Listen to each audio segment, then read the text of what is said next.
কথায় আছে একদল যখন জায়গা ছাড়ে তখন কাউকে না কাউকে সেটা পূর্ণ করতে হয়, কিন্তু বাংলাদেশের ক্রিকেটের পঞ্চপাণ্ডবের সেই জায়গা নেওয়ার মতো ক্রিকেটার যে এখনো আসেনি তা অকপটে স্বীকার করেছেন সাবেকরা।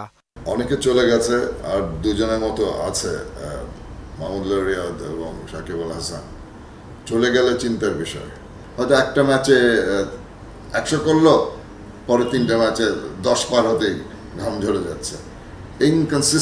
ইনকনসিস্টেন্সিটা থাকার কারণে নির্ভর করার মতো খেলোয়াড় খুব বেশি আমরা পাই নাই। সামনেই টি-20 বিশ্বকাপ। এখন পর্যন্ত 168 টি-20 ম্যাচ খেলেছে টাইগাররা, যেখানে জয় মাত্র 64 ম্যাচে, বিপরীতে হার 100টিতে, বাকিগুলো পরিত্যক্ত। এই লম্বা সময়ে এই ফরম্যাটে নিজেদের যোগ্য দল হিসেবে গড়ে তুলতে না পারার কারণ ব্যাখ্যা করেছেন সাবেক ক্রিকেটাররা। অন্য দেশের প্লেয়াররা দেখেন মাসল পাওয়ার ইউজ করে, স্পেশালি আপনার ধরেন রিস্টটা। আমাদের খুব কম প্লেয়ারই আছে রিস্ট দিয়ে আর কি আপনার 4 ছক্কা মারে।